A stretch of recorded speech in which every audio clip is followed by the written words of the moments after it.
Get ready to embrace debate. First Take starts now. I'm Kerry Chow. Here's what's ahead on the First Take podcast. Donald Sterling apologizes for his comments, but does he deserve a second chance? Plus, Michael Sam gets drafted. So what happens now? And which teams are ready to move on in the NBA playoffs? The First Take podcast starts right now. Good morning and welcome into First Take. Kerry Chow in for Kerry Champion.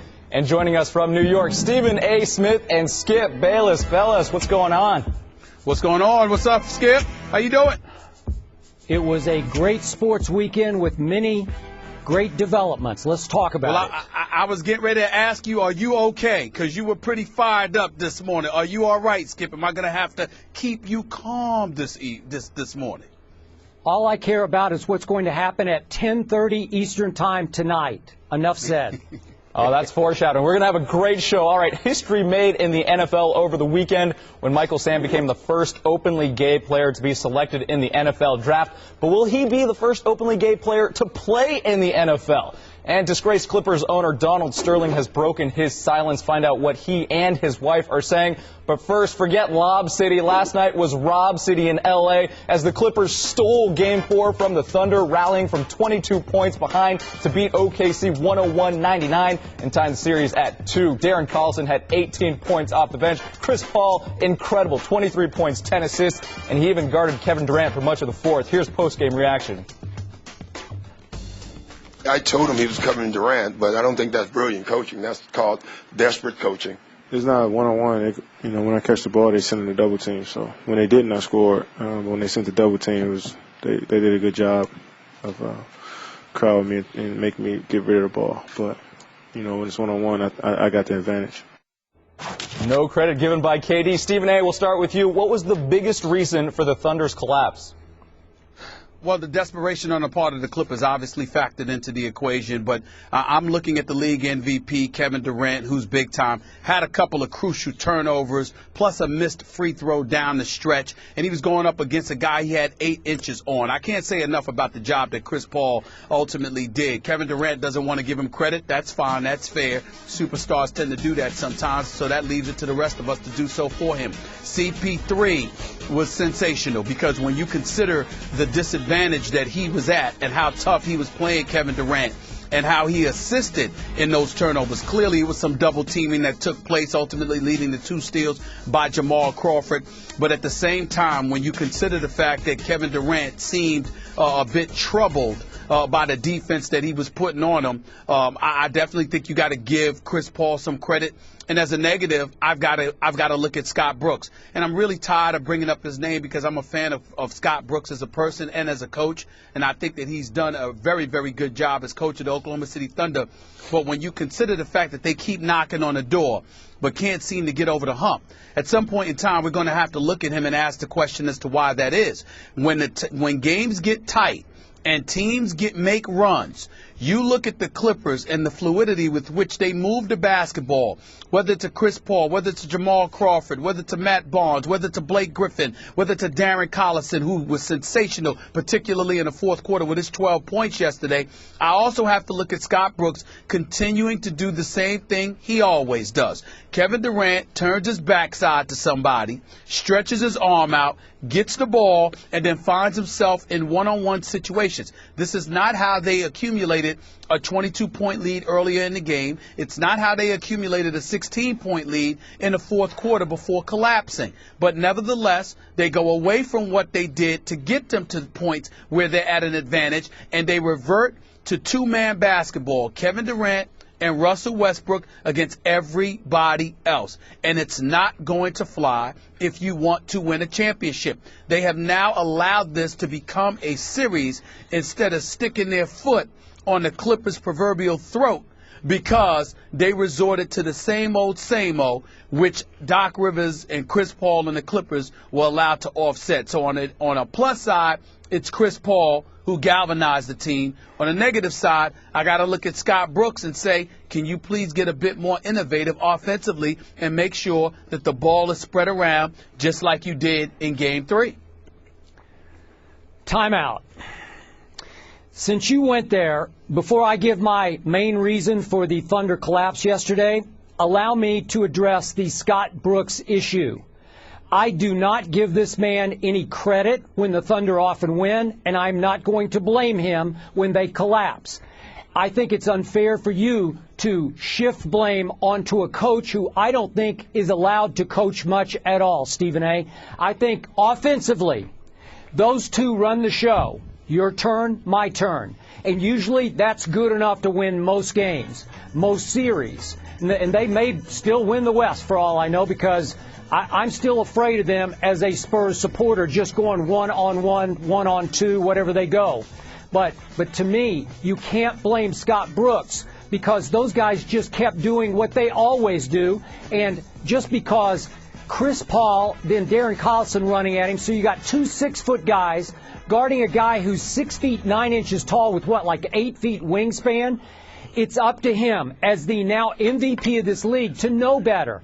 Does he ever post up? I said this back in the Memphis series. Tony Allen revisited. Tony Allen's about 6'3", 6'3 and a half.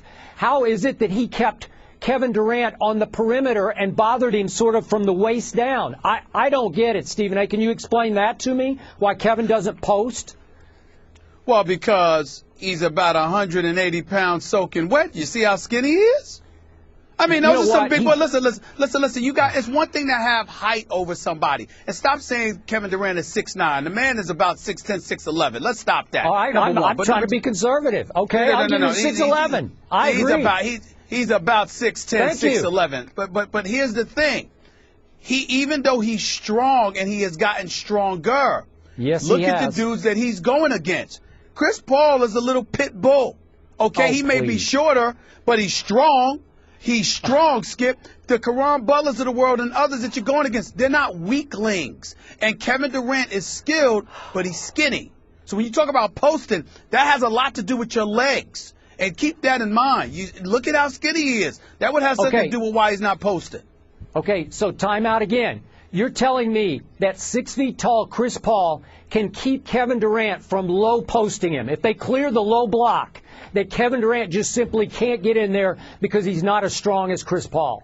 I'm telling you that anybody that skinny isn't posting somebody like literally I'm backing you down with ease. His height is one thing. His girth and mass is another. Kevin Durant doesn't have that. Shortly, if he got the ball down in the post, he could do a little something with it. But it's not like he can back somebody down and move them out the way with ease. Chris Paul is a thick dude. He's strong. He's not tall, but he's strong. He's not weak. You ain't going to just push him around.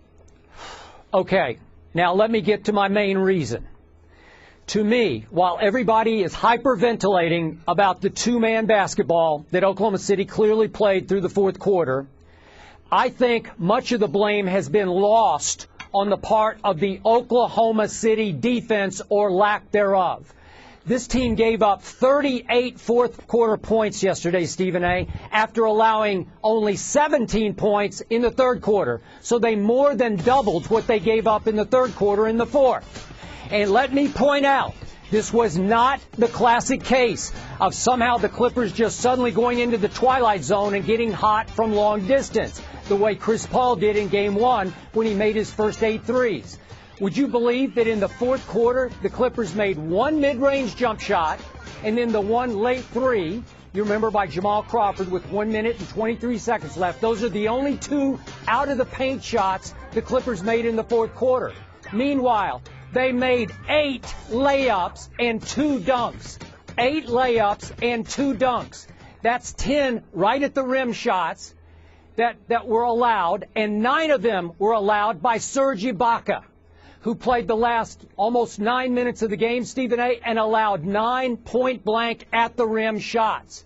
How could that be? How could Serge Ibaka, who had 4 blocks in the previous 3 quarters, come up with 0 blocks in the fourth and only 1 rebound, and for that matter, 1 foul in the fourth quarter? That is abominable. That cannot happen. This is Serge Ibaka, who occasionally, when you least expect it and when they least need it, disappears down the stretch in a fourth quarter.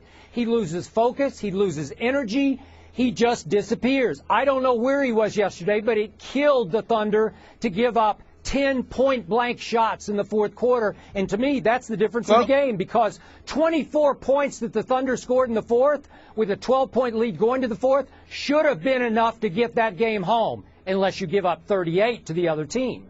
Well, first of all, Skip, when they went small with Crawford and Collison in the lineup with the Chris Paul, with Matt Barnes out there and what have you, you have to remember, number one, they're able to spread the floor. Number two, and more importantly, Serge Ibaka can't spy the way he customarily does because he had to be preoccupied with Blake Griffin, who showed up in the fourth quarter as well. And one of the things that Blake Griffin made sure to do, even with 5 fouls, was continuously put a body on Serge Ibaka. So when you're doing that, plus having to run up and down the floor, you're looking for some cover defensively, and he simply didn't have that because those guys didn't step up and do what they needed to do collectively on the defensive end of the floor in the fourth quarter. Again, you're talking about a team that says when all else fails, we're going to go to Kevin Durant and Russell Westbrook. It's not that they're wrong to do that. It's that, my Lord, at some point in time, you've got to be a bit innovative because it's what you do all the time. And that's the issue. Certainly, if you're the Clippers, you're going to rely on Chris Paul and Blake Griffin. If you're San Antonio, you're going to rely on Manu or Tony Parker or Tim Duncan. But every now and then, whether it's a Danny Green, whether it's a Patty Mills, whether it's a Kawhi Leonard, somebody steps up. With the Clippers, Darren Collison, Jamal Crawford, somebody stepped up. In Miami, it's a Ray Allen or somebody steps up. It can't always be Kevin Durant and Russell Westbrook. Even back in the day, Skip, you can attest to this because you worked with the Chicago Tribune and you covered the Bulls. Even in the championship when they beat Utah, when Phil Jackson called up a play for Michael Jordan sat there and looked at Steve Kerr. They're going to double me. Be ready. And Kerr was ready. So what I'm saying to you, these are the kind of things that happen, but you never see that with Oklahoma City. All you ever see is Durant or Westbrook. Sometimes the great ones allow themselves to be a decoy or the coach facilitates it. And that's all I'm saying here. Every now and then, Game 3, Caron Butler hitting those threes. That helped Oklahoma City win that game. That's the kind of effort that you needed last night. You got a 22-point lead early. You got a 16-point lead late. There's no way you should have lost that game, and there's no way you should have been that predictable. But they were, and that's what happened.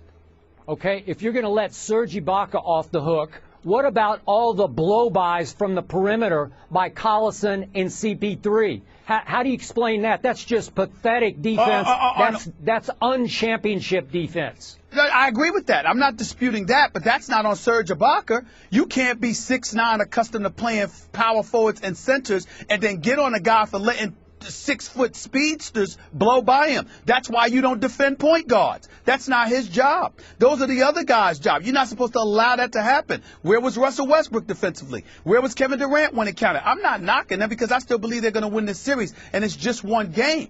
But at the same time, I told you they were going to split this week, and they were going to come back 2-2 because you have to look at what Oklahoma City's going to throw at you. Sometimes they make it a bit tougher on themselves, Skip, and I think that's what happened here. They can play defense collectively better than that. Serge Ibaka is too big time defensively to sit there and point the finger. Now, he could have played better, but at the same time, the way Blake Griffin was coming at him, it is fair to say he was a bit preoccupied. And them going with a small lineup they've never used this season threw them off. Okay, just for the record, I want it known that you did just criticize the current MVP, the new MVP, Kevin Durant. You usually throw the numbers at me like, how can you say that? He scored 40 in this game, which he did. Skip. He made 4 out of 5 shots in the fourth quarter, and you're being critical of him. I'm just saying. I am being critical of him. Thank I'll you. be critical of anybody because I'm fair-minded, okay? I don't just fall in love with dudes and never criticize them. I'll criticize LeBron if he deserves it, Kobe, D-Wade, Kevin Durant, don't matter. But it still doesn't negate the fact that they're the greatest players in the world, and I got nothing but mad love and respect for them. It's just that it was a bad game. It was a bad fourth quarter for Kevin Durant, period. No way around that. You can't let Chris Paul stop you. We could go on this one for a while, guys. Great points. Game 5 tomorrow night, and it's an important one. The Game 5 winner of a series tied 2-2 goes on to win the series nearly 82% of the time. An emotional Michael Sam had to wait for 248 names to be called before his, but that didn't take away from the moment when it arrived. Sam was drafted by the Rams in the 7th round with the 249th overall pick and became the first openly gay player to ever be drafted in the NFL. Skip, we'll start with you. What was your reaction?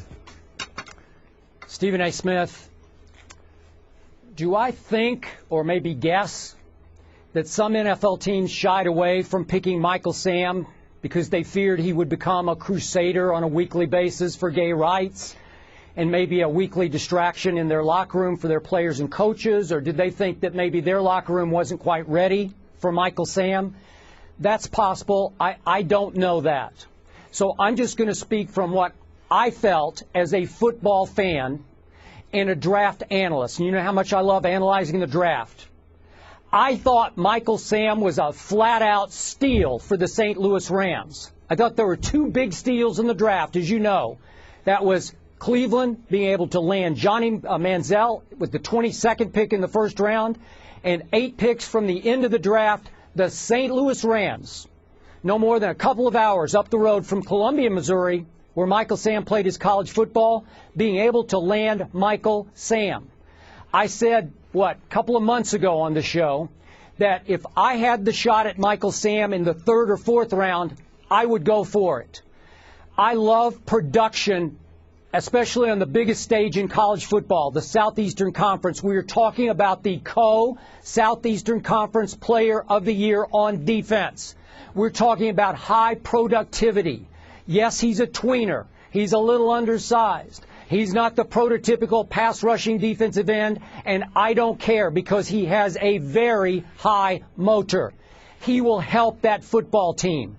And that football team was on a silver platter for Michael Sam because that coach, Jeff Fisher, as we know, he's tough. He's been through the NFL wars, as you well know, in Tennessee with the daily battles he had with Vince Young. And he has a defensive line that is close-knit, it's diverse, it seems to have high character, and I think Michael Sam will blend right into that defensive line, which added Aaron Donald, which I thought was another great pick for the Rams, with the 13th overall pick. So now I'm looking at the Rams draft as number 1 in the NFL, the best draft. And Michael Sam can blend in at the bottom of that draft. So there's a lot of star power, starting with Greg Robinson, their first pick with the 2nd overall. And Stephen A., it's beautiful fit. I think he'll have to play special teams for a couple, 3 years, but slowly but surely he will at least become a very valuable situational pass rusher in a place that he and they will be very comfortable with Michael Sam going forward. Absolute steal for the Rams. Yeah, Skip, but with all due respect, is that really the issue? The fact of the matter is that it was a steal. The question is, why were the St. Louis Rams able to steal him? They were able to steal him because for all of this talk about tolerance and acceptance and all of this other stuff, clearly Michael Sam fell to the 7th round because he came out and told the world in February that he is a gay man. It is that simple. There is no reason on earth why this man was not nabbed in the 3rd or the 4th round, particularly when you consider the fact that you had guys from Marist and Concordia and Illinois State or Southern, I don't know. I mean, some of these schools I've never heard of in my life. I don't even know if they were D2, for crying out loud. And they went before the co-defensive player of the year in unquestionably the number 1 football conference in America? Really? We understand what this is. We understand what happened to it.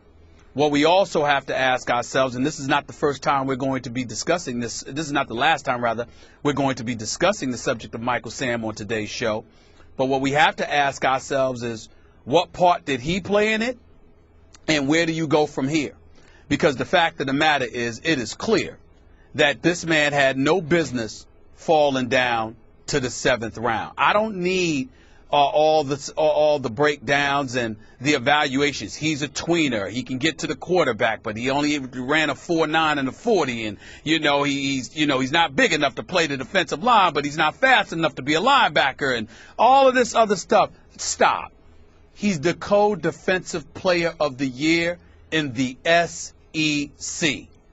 There is nothing that anybody can say to me from a football perspective where you're going to be able to convince me that 248 players deserved to be picked ahead of him. All I know is that there was a whole bunch of no-names. Even punters were picked ahead of this dude, for crying out loud. The co-defensive player of the year in the SEC, stop it. He should have been picked in the 3rd or the 4th round, and the only reason he wasn't is because he announced to the world that he was gay. Let's just call it like it is. There's probably much truth in what you just said, but let's be fair about this. Right away, Todd McShay, Mel Kiper said that they had already, pre his first announcement, projected Michael Sam as a later round draft choice. So I don't think it would be a shock to Todd or Mel that he went that late. And we had Ron Jaworski on our airwaves yesterday on SportsCenter saying, hey, he's broken down a lot of tape of Michael Sam. He's not completely convinced that Michael Sam can even make the Rams roster. So let's be fair. You're probably right in some cases, but you can't just make a blanket statement that that's the only reason he fell to 8 picks from the end of the draft. Because yeah, I can. Well, but you can't. You don't know for a fact. So let me flip it around. Do you think then the Rams were somehow prodded or encouraged into taking Michael Sam to avoid the PR nightmare for the NFL that Michael Sam undrafted would have been? I don't know the answer to that question, to be quite honest with you. And the fact that he played at Missouri, and we're talking about the St. Louis Rams, I think may have made them a bit more comfortable than other teams. But the reason why I feel so steadfast in my position to say that it's because he announced to the world that he was gay is because, Skip, not only were 248 players picked ahead of him, but even the great Mel Kiper Jr. and Todd McShay, and we both have profound respect for them and the job that they do. I guarantee you there were some players in that draft they didn't even hear of. They didn't even know. I mean, some of these dudes. I don't know about that. I'm just, and that's what I'm trying to tell you, because they know pretty much everything. And so I'm just saying to you, don't tell me they know about some dude from Concordia. I'm just not convinced about that. I'm just not convinced. I'm sorry. I mean, I'm looking at it and I'm saying, really? The co-defensive player of the year? I mean, if for no other reason other than name recognition, you don't fall that low. I mean, come on. It is what it is. And listen, we can debate the other issues surrounding it as the show progresses today. But don't tell me that legitimately the co-defensive player of the year in the #1 football conference in America, warranted on his football skill, warranted being picked 249. 8 picks away from the end of the draft. Come on, man. Can I reiterate come on. Okay. Can I reiterate my opening remarks again? I'm sure there were some teams that shied away because they feared that Michael Sam would become a crusader for gay rights or be a distraction in the locker room, or that somehow their locker rooms weren't quite ready for Michael Sam ongoing. I don't know that. I'm sure that happens because I always see sheep think when it comes to the NFL draft. I see players fall, such as Johnny Manziel, and it blows my mind.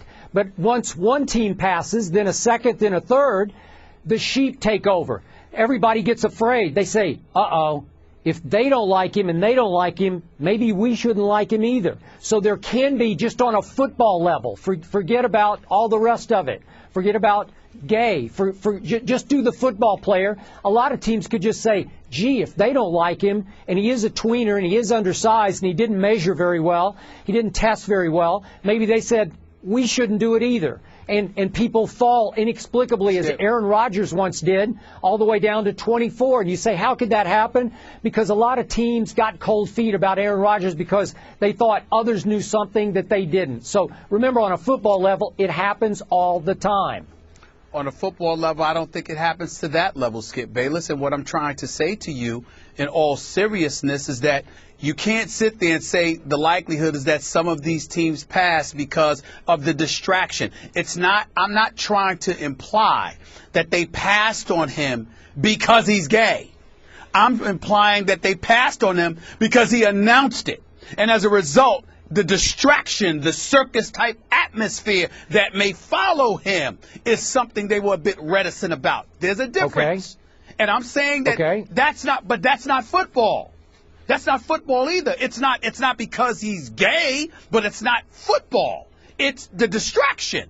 And that's my point. And that's what I mean by that. I didn't say because he was gay they passed on him. I said because he announced it. In other words, the world knows. So as a result, the media firestorm is going to follow him wherever he goes. And as a result, that could be a problem for them. Not to mention the fact that, again, he's not shy about his orientation, as we saw this weekend. And as a result of that, you never know what they're thinking about him because of those potential distractions. That's what I'm alluding to. And no one could convince me otherwise that didn't have a lot to do with him falling to 249.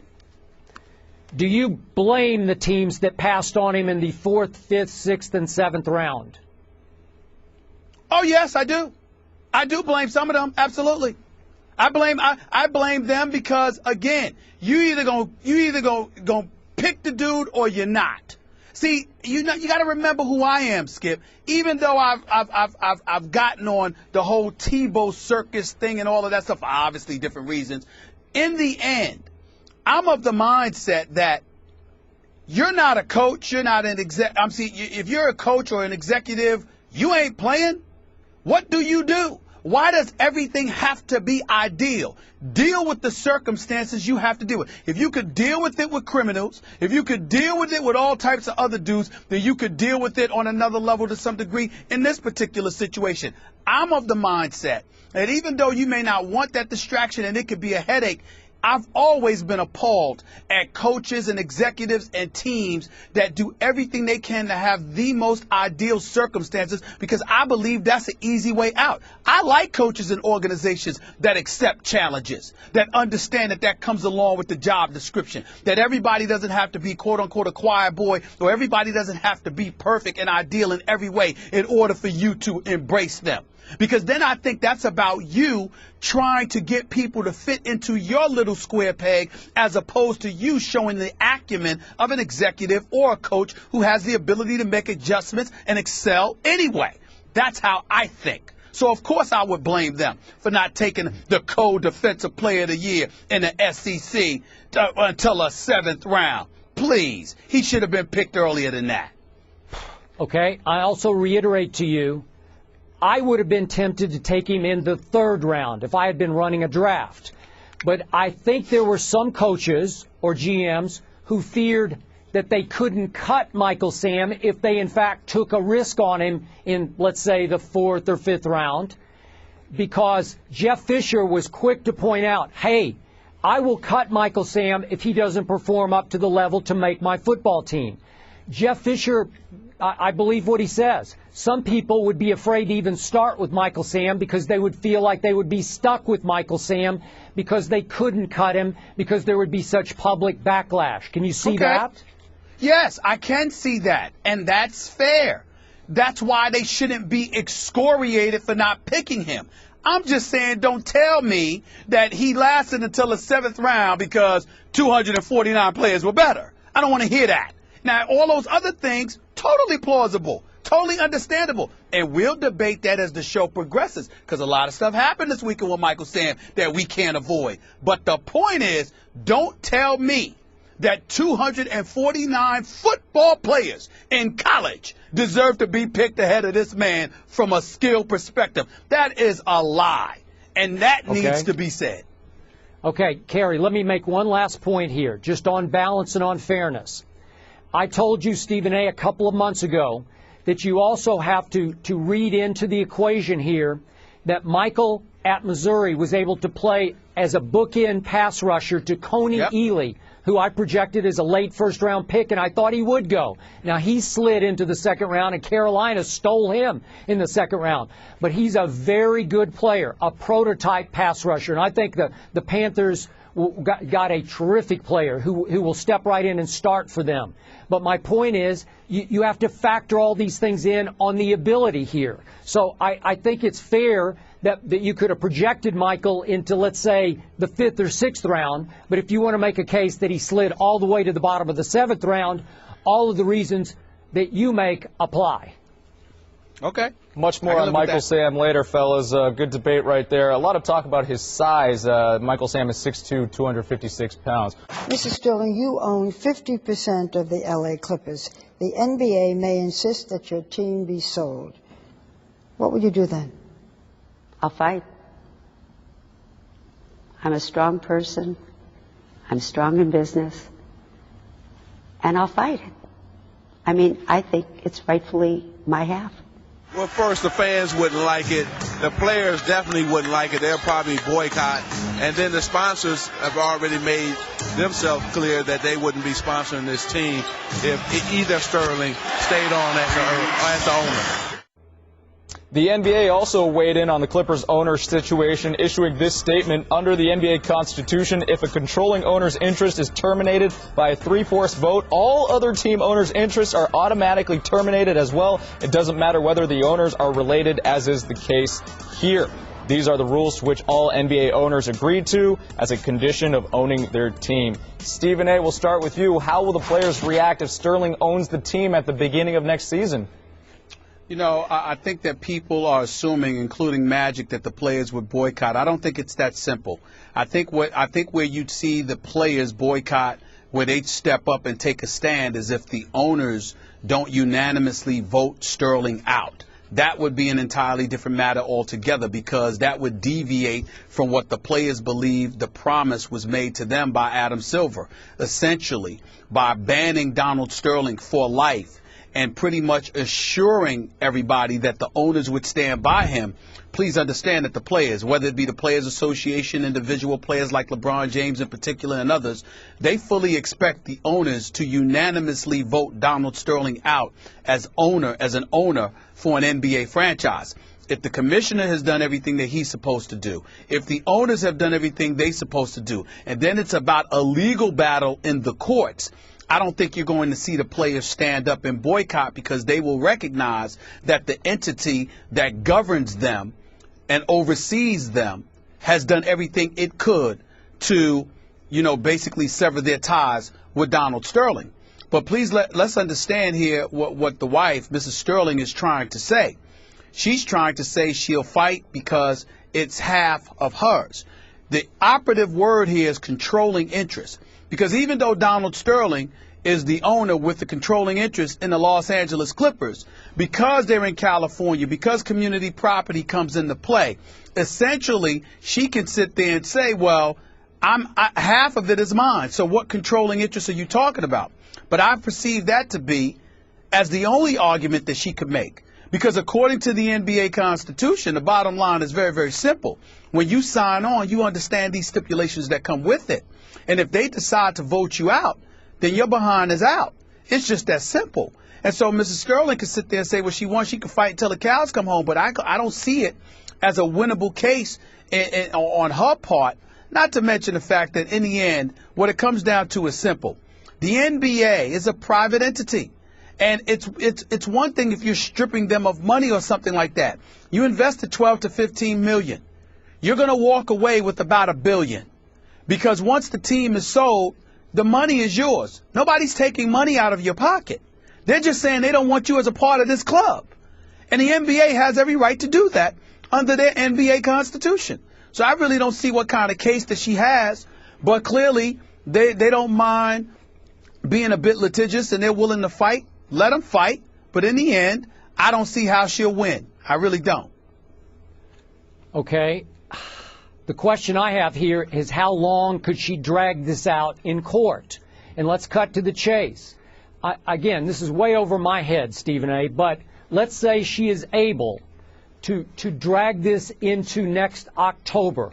Let's say the Clippers are due to show up for the start of their training camp on, I don't know what it is, October, what would it be, October 1st maybe? What if she is still effectively, what if she's the owner of the LA Clippers at that point? Would they boycott? No. Would they just say, no, we won't start? No, I don't think so, Skip, because you have Parsons, who's been an African-American who's incredibly successful, who's been anointed as the guy, the chairman of the franchise. He's basically running. Andy Roser's out. That was Donald Sterling's right-hand guy and who ran things. He's out, an indefinite leave of absence. Mrs. Sterling, she can fight or what have you, but she's not really a part of the equation now, and Donald Sterling has been banned for life. So the fact that you have an individual who happens to be African-American, by the way, who is running the show on the business side, who's incredibly comfortable with designating basketball operations to Doc Rivers, the players, I don't see them boycotting under those circumstances. I would see a boycott if the owners didn't vote Donald Sterling out, if Mr. Parsons wasn't running the show, and Mr. Sterling was running the show and was at the games and was controlling operations for the Los Angeles Clippers. Under those conditions, I see the players taking a stand. But as things presently stand, if it reverts to a legal battle that's handled in the courts while Mr. Parsons is still in charge of the franchise and Doc Rivers is still in charge of basketball operations, I don't see the players boycotting at all. I don't see that. Okay, so the newest statement from the NBA says that the NBA feels that it has the power and the grounds to oust both Mr. and Mrs. Sterling at the same time. Yep. I would think that at some point her character would be called into question here, into public scrutiny. And I'm going to bring this back up. We've talked about it before, but you remember the depositions taken for the 2 housing discrimination lawsuits filed against Donald Sterling. He settled both of them. In those depositions, Mrs. Sterling was accused of being complicit, of being involved in that discrimination. You recall that she was accused of posing as a housing inspector to gain access into an apartment in question, and that she was accused of using language that was detrimental, the tenant language to minorities that were in the housing, in the apartments that Donald Sterling owned. So she's been accused on several fronts, on several levels, of her complicity here. We would have to bring that back into question. And if I were running the Players Association, I would want to know more about that, because I told you I criticized Doc Rivers the first night for showing compassion for Shelley when I didn't think she deserved any, that she was complicit in the past with Donald as a business partner of his. Yeah, but you also have to take into account the fact that Adam Silver, upon banning Donald Sterling for life, specifically emphasized that the penalty was against Donald Sterling and Donald Sterling alone.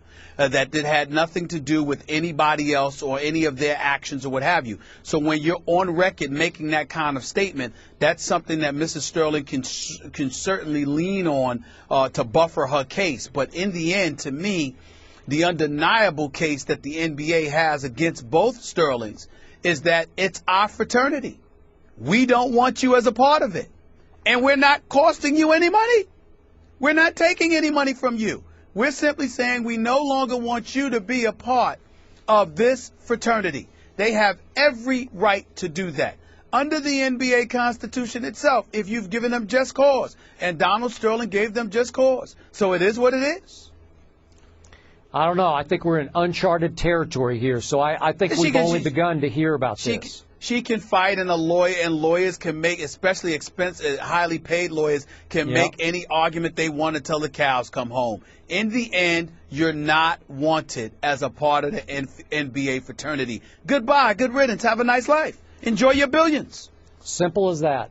Simple as that. We got more on the Sterlings coming up a little later. We'll debate Donald's apology to Anderson Cooper. But first, we turn to our Twitter followers on the issue. Do you think he deserves a second chance? Vote yes or no using the hashtag #SterlingsFight. Coming this summer, the 2014 FIFA World Cup from Brazil. Every goal. The shot, Donovan scores! The USA leads by 2! Every save. Here's Germany up. Steal. Closer. In the box. The shot is stopped. Every match. Wherever you are this summer, take the FIFA World Cup with you. It's on ESPN Radio and the ESPN Radio app. Browns receiver Josh Gordon torched the league last year, leading the NFL in receiving yards, but he just had another drug test go up in flames, this time for marijuana. Gordon faces a potential season-long suspension, according to an Outside the Lines report. Skip, we'll start with you. What's your reaction? Stephen A. Smith, this to me is one of the all-time saddest stories of drug addiction. This knocked the bottom out of my excitement for Johnny Manziel landing in Cleveland and knocked the bottom out of the euphoria that Browns fans were feeling on Friday after Johnny Manziel fell all the way to the Browns at 22 in the first round of the NFL draft on Thursday night. Josh Gordon, as we all know, was the breakout young star of the NFL season last year.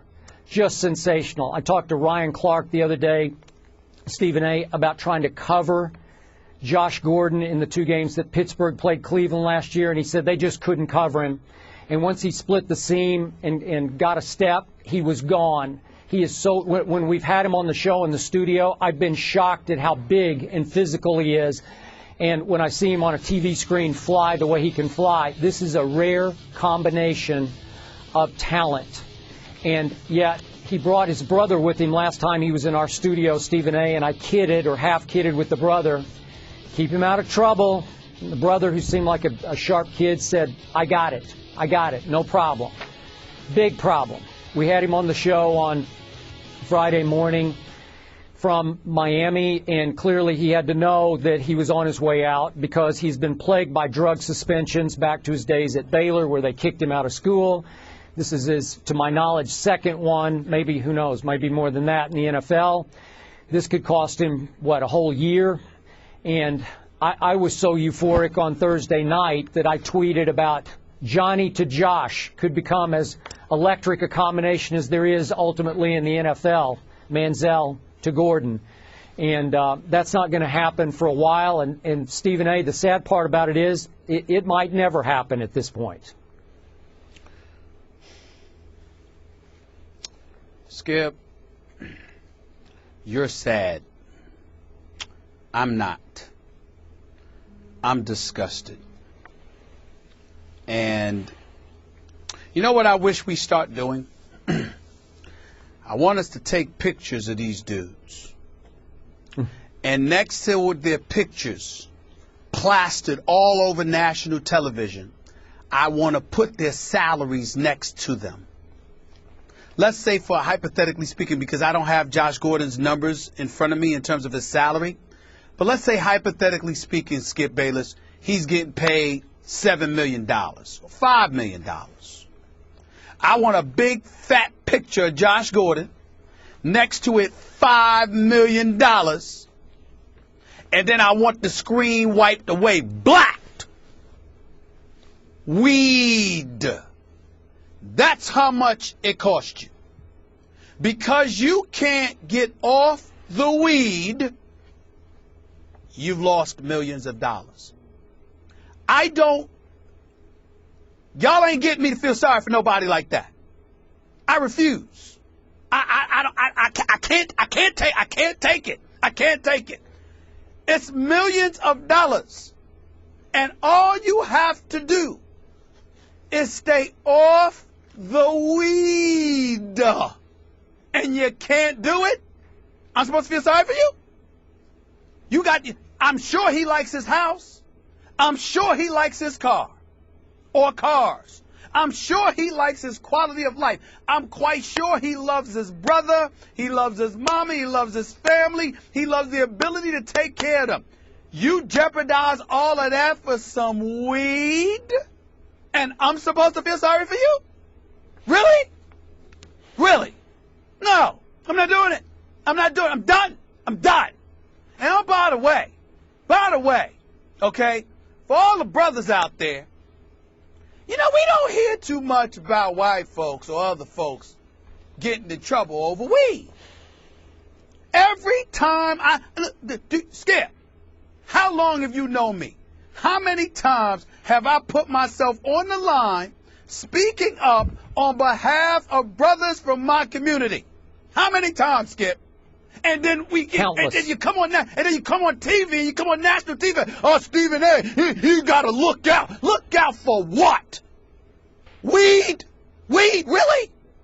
So your house, your cars, your quality of life, everything eviscerated, thrown away, confiscated, taken from you because you can't stay off the weed? Hell no, I ain't feeling sorry for anybody. I'm just tired of it. I'm tired of it. Came on the show last week. We looking forward to the Cleveland Browns sitting there wreaking havoc. We fantasizing about Manziel throwing to Gordon. We fantasizing about all of this stuff. And another test? Another one? Man, go ahead and talk, man. Go ahead and talk, man. What I don't know, and what I would ask you to help me with is, I only know the disease that is alcoholism, and I've told you before because I dealt with it so much through my family tree. I get that. It is a disease, and my mom, sober now for whatever it's been, 35 years, will not miss her AA meeting because she knows she has a disease. So the reason I use the word sad is this also a disease, this addiction to marijuana? I've read from other people that it can be, that you need the 12-step program that is Alcoholics Anonymous to get out of the marijuana. I don't know much about it, but that's the only reason I use the word sad.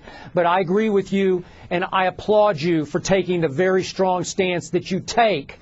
Why would you think about throwing it all away, even if it takes getting some help? Because you're on the verge of superstardom. You're on the verge of everything you dreamed about as a kid, and you're going to throw it all away, to quote you, for some weed. And I don't get it either. But again, you're angry. I'm still trying to figure out if I should be sad about this for his sake. I am angry, Skip Bayless, because contrary to what people believe, I root for these brothers. I want them to succeed. I want them to be successful. I want them to get their money. I want them to be able to provide for themselves and their families. And knowing that, and knowing the trials and tribulations you have to endure and ultimately overcome to get to this point, how do you jeopardize, if not flat out, throw it all away for some weed? And then you got a bunch of ignorant folks out there that's going to talk about it's just weed, and you know it's legal in the state of Colorado and Washington, and it might be legal in California and all of this other stuff. What they're not understanding is this. The NFL has rules and regulations. It is clear. The Players Association agreed with them. It is collectively bargained. You know what the stipulations are. You know what the obligations are. You know what the ramifications are if you break the rules, and you do it anyway? You do it anyway. Really? And then you've got this, it don't help when you got guys like this guy, Ray Farmer, the general manager for the Cleveland Browns. Listen to this quote. It's no different than if a player was going out during the offseason and broke an ankle or tore an ACL playing pickup hoops or doing something different. We have to build a football team that can win regardless of who's missing. He was alluding to the frustration on the part of the fans. Yep. How clueless can you be, Mr. Farmer? Because tearing an ACL or incurring an injury is entirely different than getting yourself suspended for the year because you can't stay off the weed. There's two different things. Somebody getting injured or getting themselves hurt ain't the same as you blowing a season and jeopardizing the success of your franchise and your own career because you can't stop puffing. It's ridiculous. It's ridiculous, man. Okay. It's ridiculous. Speaking of Mr. Farmer, allow me to make one last fairly insignificant football point that pales in comparison to everything we just talked about. As you know, I do love me some Johnny Manziel, and I do think that Mr. Farmer had to know on draft night that the suspension was coming down the pike and that he was going to be without his top receiver next year. And my mind is again blown by the fact that Mr. Farmer neglected to select another receiver in the draft because their receiving core, as we speak, is decimated. So if, in fact, Johnny Football does start game 1 or game 5 or 6, it's going to be a rough ride because I'm not sure how many targets he's going to have at his disposal. He certainly won't have his Mike Evans as he had last year at Texas A&M. Forgive me, Skip, but I'm at this moment in time, I'm more preoccupied with yet another young brother that appears to be throwing his future away for nothing. For nothing. For nothing. That's a great point. We'll leave it right there. Stephen A., you asked the question about Gordon's contract. He's currently in the third year of a 4-year, $5.3 million deal. LeBron James and the Heat lost for the first time this postseason, and now the Nets have a chance to tie the series at 2. After Brooklyn's 104-90 Game 3 win, Paul Pierce said they're not afraid of Miami. When you go against the best, a lot of series are won on fear factor or the non-belief. When you have that non-belief, then you have no chance. What I try to do in this locker room and with my teammates is just try to give them belief that we can beat this team. They're not unbeatable. Here's how LeBron responded. You should know how Paul is by now. It's not how I play the game by getting into words. It's about trying to win the series. It's not about what Paul wants to say. I really don't care what Paul has to say. We don't really get into that. Stephen A., this is our Godzilla debate of the day. Is Pierce in LeBron's head? Please, it's not in LeBron's head. And if he is in LeBron's head, what kind of job is he doing? Because LeBron has averaged 28, 7, and 8 against this guy and against the Boston Celtics for the last several years in the postseason. It's a simple situation that Teletovic is shooting lights out. Jason Kidd should have him out there more, shooting the basketball. Thornton has helped them a little bit. Joe Johnson has shown up in big moments in a couple of these games. And Darren Williams, he showed up the last game. Didn't have a good shooting game, but he did have 11 assists, and he was a big-time facilitator of moving the basketball. So they were getting hit from an array of areas. I'm talking about the Miami Heat here, and that's what ultimately did them in. But if anything, you look at LeBron James, it's rare that you see LeBron like that, where he's like, all right, I got it, let's go. We'll see. He's got that kind of mentality right now. And that's not to say that Paul Pierce is wrong. Paul Pierce is absolutely right in what he's doing because that is how he plays. And he backs it up.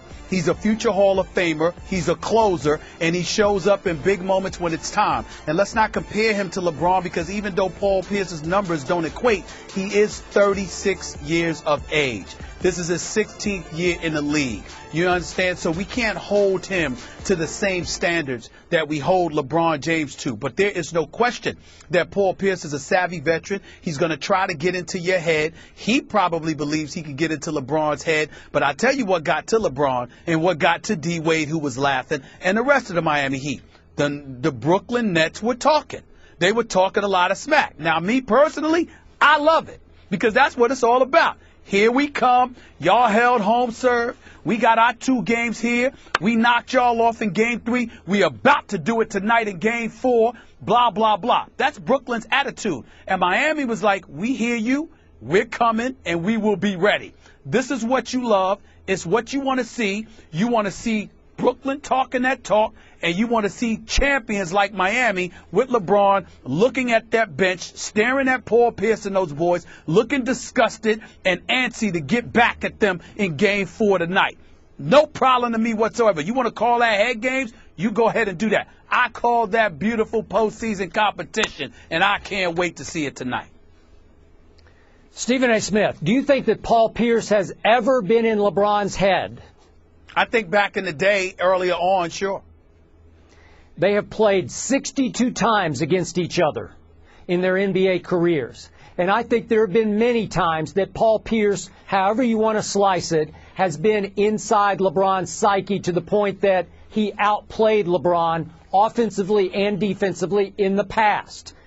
I think the only chance the Nets have to make this a 6 or 7 game series, let's say a 7 game series, is if Paul Pierce can take LeBron James from start to finish of games. And I haven't seen enough of that yet. And I've been surprised and disappointed in Jason Kidd in that regard. Because in game 1, Paul Pierce didn't guard LeBron very much. Then in game 2, he took him, according to the ESPN stats and info, 42% of the time in game 2. In that stretch, he held LeBron to only 8 points. Then the other night, LeBron got off to a hot start in the first quarter, scored 16 on 6 of 7 shots. But the rest of the way, with Paul Pierce guarding him for the last 3 quarters, LeBron went only 2 for 8. So, again, however you want to slice it, in his head, in his jock, however you want to put it, the beauty right now for Paul Pierce is they don't count on him offensively the way the Celtics used to lean heavily on Paul Pierce or bust to make shots. Now Joe Johnson makes shots. All the red Marcus Thornton can come in and make shots. Teletovic can make threes. It can be spread around. And Paul Pierce said yesterday, I can now concentrate all my energy and emotion toward just playing defense on LeBron. Tonight, I want to see start to finish Paul Pierce on LeBron. If he wants to talk, I'm fine with that. If he wants to instigate his teammates to talk, I'm fine with that. Because his point is, you cannot be in fear of that other team, because a lot of series get won because you don't believe you can beat them. He's trying to show his teammates, we can beat them because I can hold that guy in some check. So tonight it's all about how much can Paul Pierce play defense on LeBron James, and I want to see it start to finish, and I think he can do a good job on LeBron. All of this noise, Skip, about whether or not Paul Pierce has gotten in LeBron's head, it's not to point the finger at Paul Pierce because, again, you know, the bottom line is he's a closer, he's a star, he's somebody that's going to the Hall of Fame, he's a champion and deserves all of our respect. But anytime, all the debates about whether he got in LeBron's head, for me, ended a couple of years ago when LeBron James had never won a championship. They were down 3-2, going to Boston for that Game 6, and LeBron dropped 45 and completely dominated Boston from start to finish, looking like a man possessed. They even got a big poster up in the hallway in American Airlines Arena with LeBron and that look on his face, looking absolutely possessed. To me, any debate about whether Paul Pierce was in his head or not ended that night. And from that moment forward, they moved forward. Game 7 closed them out. Ultimately went on to win the first championship. Now they were a 2-time champion. That's done. Those days involving LeBron with Paul Pierce are over. But Brooklyn, when they could hit three-point shots, and let's give our very own Bill Simmons some credit because he pointed it out on ABC this weekend when he talked about the Nets were going to have to go small and just revert to being a three-point shooting team in order to beat them, even though Andre Blatch did show up and give you 15 and 10 and 20 minutes and be productive in the end. Teletovic with Joe Johnson hitting those threes were big time. And Thornton can hit some threes as well. And Sean Livingston is no scrub. Him being out on the floor with Darren Williams is an incredible help to this team. And so for me, it's really about them shooting those threes. I want to see Teletovic. You want to see Paul Pierce. I want to see Teletovic in the game more. Last game, how many minutes did he play here? I'm just looking at him right now. He played 19 minutes. I want to see Teletovic in the game more. He's a big. He can shoot. He helps spread the floor because he's a lethal marksman and a threat. I want to see him out on the floor more. Even if it's at the expense, Skip, of Darren Williams seeing some bench time and putting Livingston in there, or Darren Williams being on the floor but just being a facilitator like he was in Game 3. I need to see Teletovic on the floor with Joe Johnson more because that spreads the floor even more, and I think that's a help for Brooklyn. But I think they better be ready tonight because LeBron with D, I know D way too well, and LeBron is LeBron. That stuff with them looking at Brooklyn's bench, hearing their chatter with D. Wade and that cryptic smile of his and stuff like that, combined with LeBron, look out tonight. Miami's coming for them. Brooklyn's going to have to be ready, and they're going to have to be ready to hit those three-point shots. Otherwise, they're going to lose Game 4 tonight. Okay, to close this off, you made the point early in the show that Chris Paul can actually keep Kevin Durant out of the post because Chris is so powerful in his lower body. Well, Paul Pierce can keep LeBron from posting him up. And the difference between the old LeBron back in the Cleveland-Boston days and the new LeBron, or you're talking about the Miami-Boston days, but the new LeBron is LeBron does post up way more than he used to, which I applaud him for. He can't post Paul Pierce. Paul is too strong and savvy for him. So, again, if he turns LeBron into a jump shooter, look out. He can't turn LeBron into a jump shooter because if you make it remotely difficult, LeBron will regress to facing up and pulling up for jump shots. But LeBron can post up Paul Pierce. Paul Pierce, as strong as he is, He ain't stronger than LeBron. You got Miami tonight? You know what? I picked Brooklyn to win in 6. To lose in 6. The only way they lose in 6 games is if they win tonight. Because if they lose tonight, it's over in Miami in 5. So I'm going to roll with Brooklyn tonight. I think they're going to hit some threes again. I think Miami's going to be ready, but I think Brooklyn's going to hit some threes tonight, and then I think Miami wins the next 2.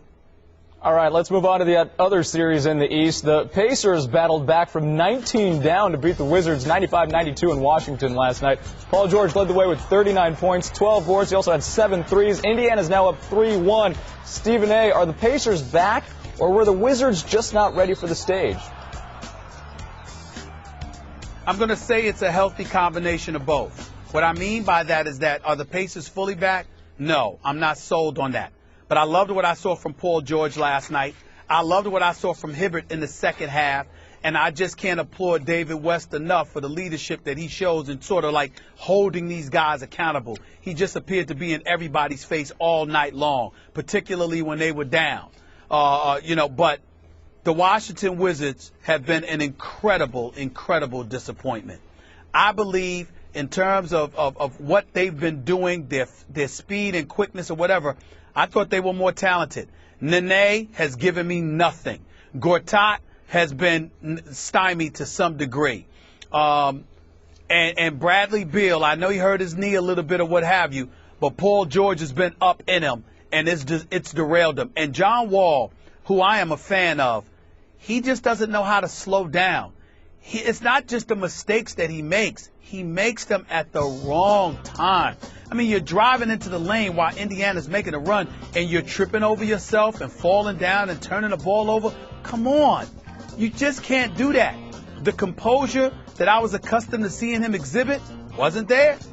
And it's just ultimately, Randy Whitman doesn't want to make it. He said youth is an excuse. But in this case, it's also a reality. They got exposed. They don't know how to calm their nerves and just ball methodically. Their problem is everything is 100 miles an hour. They don't know how to calm themselves down, exhibit poise, and be cool, and it's been exposed. Missing free throws when they don't need to miss free throws. Turning the ball over when they don't need to turn the ball over. I would have liked to have seen Andre Miller and Al Harrington in the game more than they were. I'm telling you right now, the way as erratic as Wall was, I would have sat his butt down for Andre Miller for some significant minutes yesterday based on the erratic play that he was exhibiting once Indiana was making their run. I'm a fan of Wall's, and he's going to be great, and his future's bright, and so is that of Beal.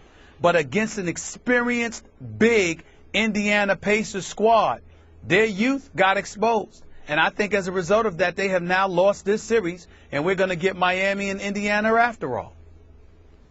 I agree. To me, that collapse last night was simply about a Wizards team that should have won that game handily and is not ready for prime time yet.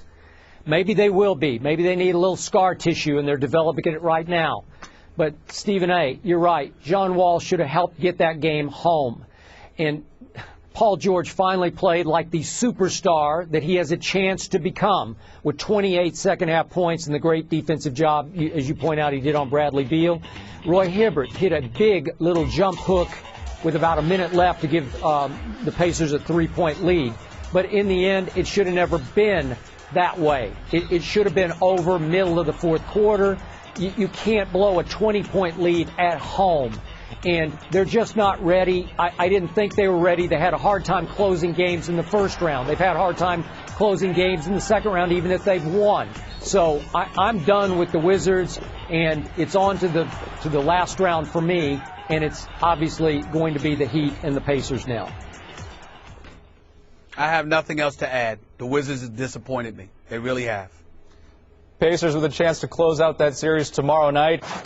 Soon after Michael Sam was selected as the first openly gay player in the NFL draft this weekend, America reacted. Dolphins safety Don Jones tweeted, "OMG," and when asked on Twitter if he was referring to Michael Sam, he responded, "Horrible."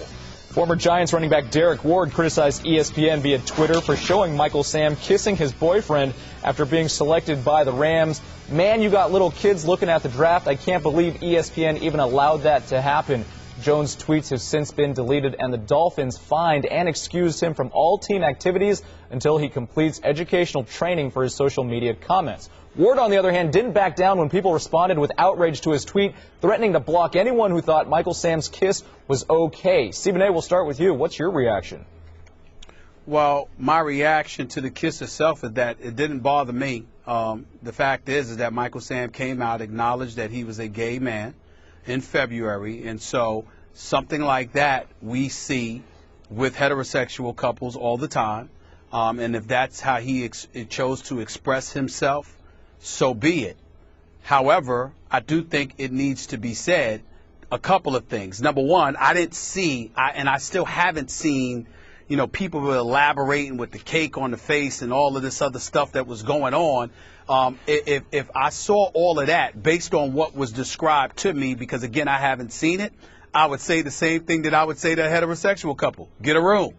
Outside of that, the other thing that I want to add is that when it comes to the players and their tweets, I don't believe they should have been punished for it. I'm of the mindset that there is freedom of speech. People have the right to say what they feel. And if there are ramifications for it, so be it. If advertisers and sponsors and them, they don't want to endorse them or something like that, well, then that's the price that you clearly was willing to pay, and you have to pay it. But I think it's a very, very dangerous thing when people see something and they have a problem with what they're seeing and they express themselves and ultimately they're fined. Because I'm sitting there saying to myself, well, wait a minute.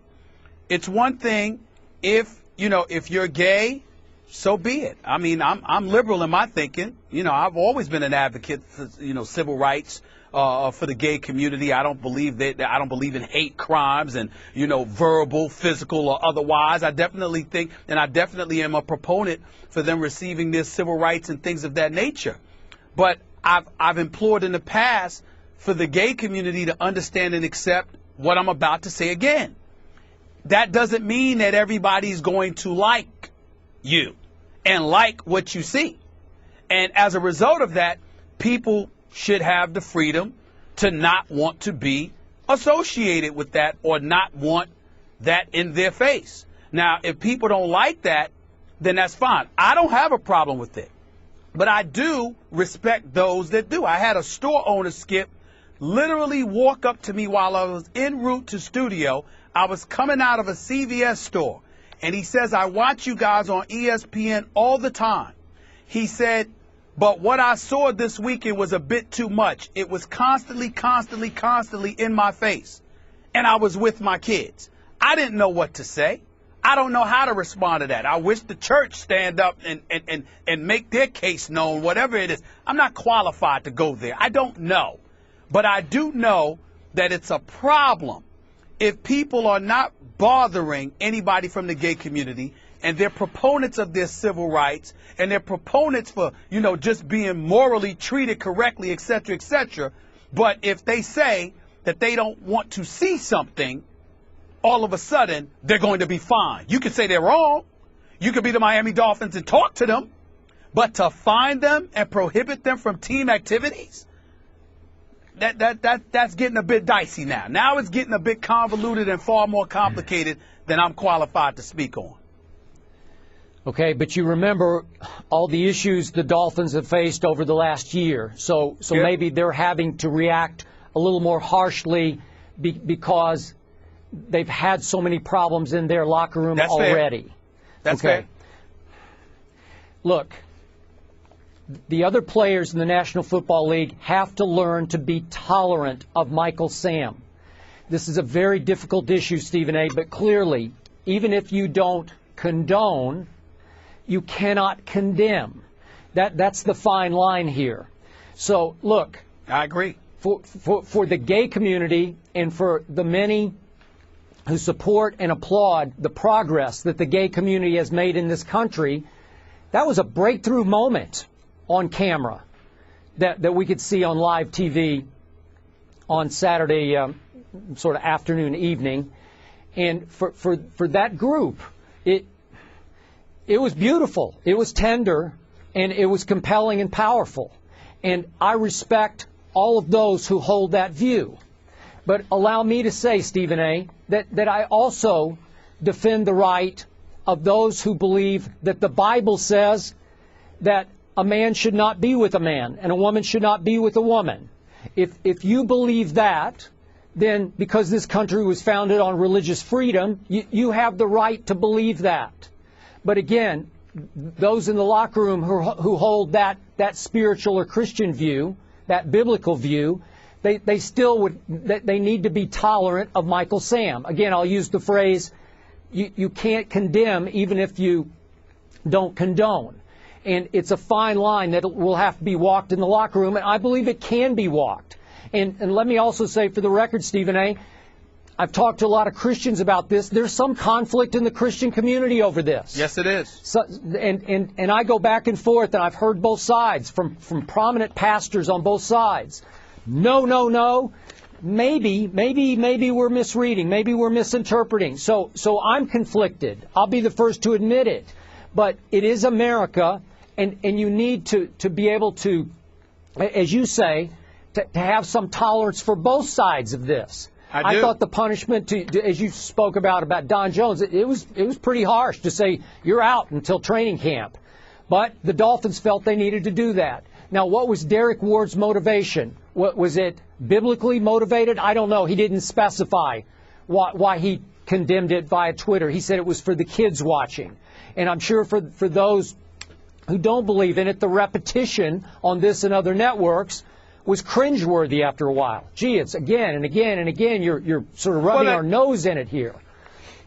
But that's the issue. But that's the issue, Skip. And see, and I'm saying it's not just the gay community. It's everyone outside of the gay community that needs to understand and be a bit sensitive. If we're going to call ourselves a Christian nation, then we have to be sensitive to some of the beliefs that emanate from the Christian religion.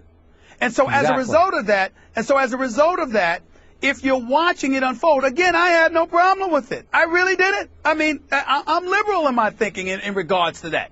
I'm fiscally conservative, but I'm very liberal in social issues. And what I'm saying to you is that at the same time, I have to respect and understand somebody that's saying, look, Stephen, I see the way the world is. I see that there needs to be an elevated level of tolerance. I get all of that. We all are getting more and more educated. The gay community wants to make sure we're getting more and more educated. Again, you understand? You say gay instead of homosexual. You say anti-gay instead of homophobic. I mean, we're learning these things as we go along. But in the process of learning it, Skip, at the same time, when somebody is willing to stand up and say, excuse me, I was watching the NFL draft. I didn't expect to see that. It just shocked me. And oh, by the way, it was shown over and over and over again, and I wasn't ready for that. Is that wrong? Is that a crime? Is that something that warrants a fine and being ostracized from team activities until training camp? I'm saying, wait a minute. The gay community talks about and alludes to tolerance and an elevated level of understanding. There is no question that as a nation, we have made a concerted effort to aim in that direction. I, for one, am totally fine with it. I'm not gay. But at the same time, I'm not hard. I don't have a problem. If that's how you want to live, that's how you want to live. Good for you. Be happy. But if somebody else ain't ready for that, and all they're saying is, wow, I didn't expect to see that while I'm watching the NFL draft. Really? That's a problem? That's my point. If you could sit there to Miami Dolphins and you could say, hey, look, you can't say that. This is why. You can't condemn, all right? And we can talk about that. But to just find the dude and just remove him from team activities and react that way because he responded in shock to something that shocked him, which, by the way, we kind of instigated as a network because we kept showing it. Wow. You know, I'm just saying, come on now. I mean, listen, I'm going to repeat this, Skip. We've had discussions where we have to be reminded that the appropriate verbiage is gay as opposed to homosexual, that it's anti-gay as opposed to homophobic, that it's one sexual orientation instead of one sexual lifestyle. But while we were talking about, we didn't know. We didn't know. And that's all I'm saying. It's like you're learning as you go along. Like, you know, things that pertain to the black community and the N-word, Skip, we knew that. We've always known that. So when people make those mistakes, it's not really a mistake. You might slip and make a mistake, but in terms of what you feel as it pertains to Donald Sterling and some of the things that he had to say, that's some ingrained stuff. Whereas with the gay community, we find ourselves learning more and more information as time goes along. So maybe tolerance goes both ways. Maybe tolerance is them understanding that there's some things that we need to continue to learn and understand, as well as we need to learn how to tolerate things a little bit more. That's all I'm trying to say. Okay, so bottom line, did it jar you at all to see two men kissing during an NFL draft? No, not the initial peck and the hug. That didn't jar me. But if everything that folks described to me about the cake on the face and all of that other stuff that I have not seen yet, that might have jarred me a little bit. I might not have expected that. No, I might not have. I expect that at a wedding, not at a draft celebration. Okay. Well, for me, just from my heart, it did jar me a little bit. I wasn't ready for it. I don't live in that world, so I don't see that very often. And it shook me up a little bit to see it for a second. But again, I'm in that mode of I would never condemn. It's just hard to condone. Well, Skip, I'm from the streets of New York City. I've been seeing that every day all my life. What I saw in terms of the peck and the hug after he was drafted, after he got the phone call from Jeff Fisher, there isn't a day that goes by that I'm not walking in the streets of New York City that I don't see that. So it absolutely, positively does not faze me.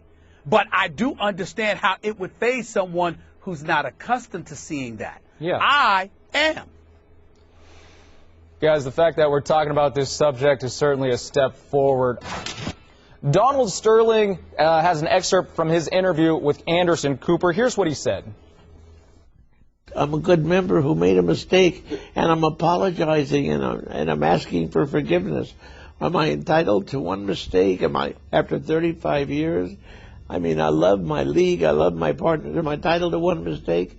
It's a terrible mistake, and I'll never do it again. And the reason it's hard for me, very hard for me, is that I'm wrong. I caused the problem. I don't know how to correct it. One mistake is certainly debatable. We asked our Twitter followers if Donald Sterling deserves a second chance, and the results are in. Twitterverse says 75.5% say no, he doesn't deserve a second chance. 24.5% say yes. All right, Stephen A., you often say on this show that America is the land of second chances. Does Sterling deserve a second chance? Hell no. And that's what I said. And I stand by that emphatically. Absolutely not. Number one, because I don't believe he's contrite or apologetic in any way. Number two, because it's not the first time. It's just the first time we've heard it on tape. If you listen to Baron Davis, if you see the racial discrimination case that was brought against him by the Department of Justice, the one that was settled out of court, by the way, if you look at the bevy of instances that have been associated with his name, it certainly wasn't a reason to confiscate ownership of the Clippers from him.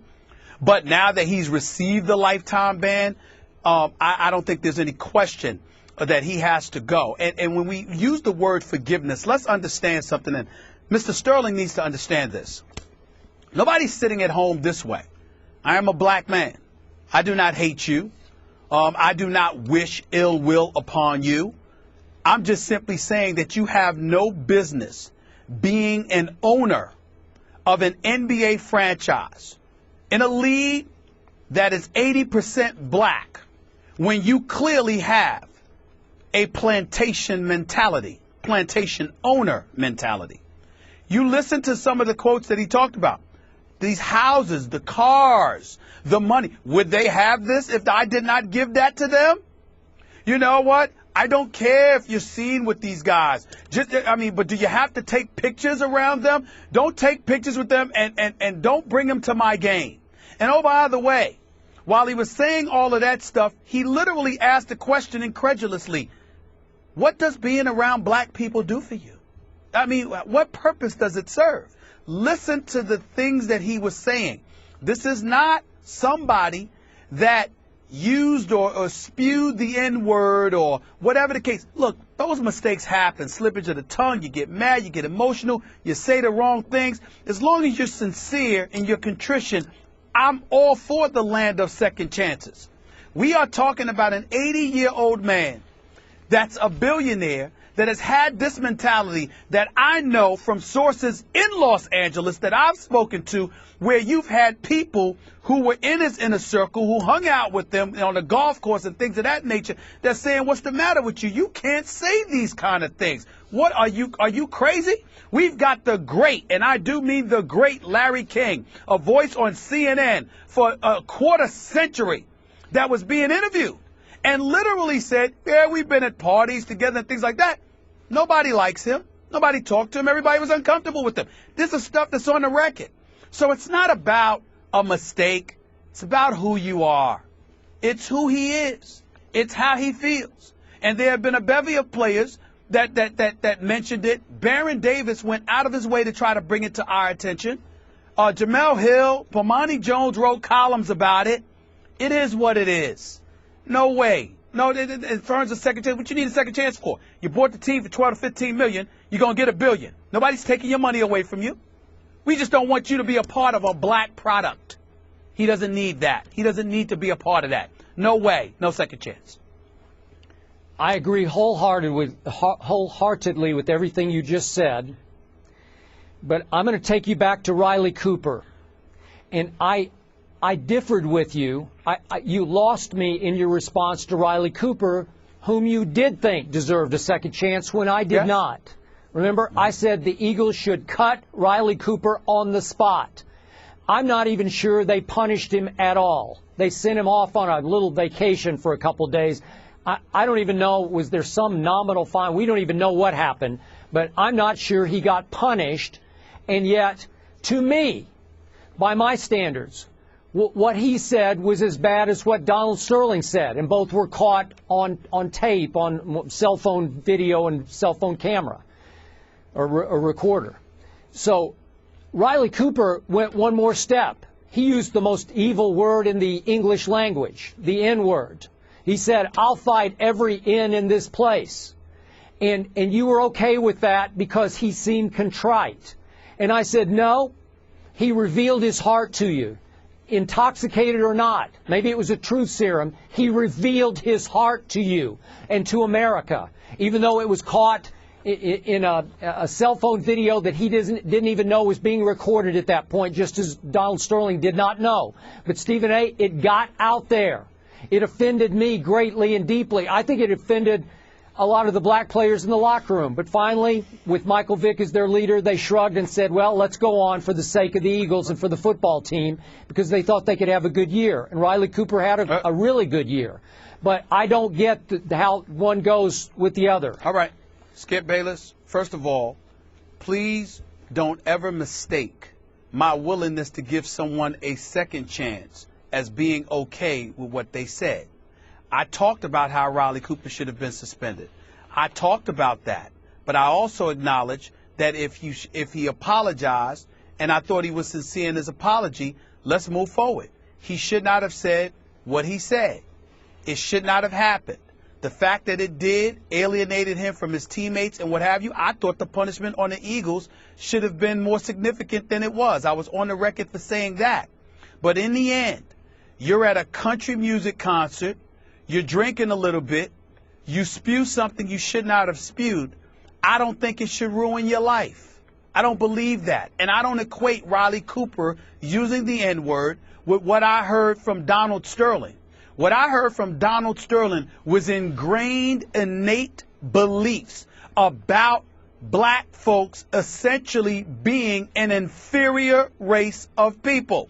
What I saw in Riley Cooper was a dude that was ticked off, possibly inebriated at a country music concert and spewed the N-word.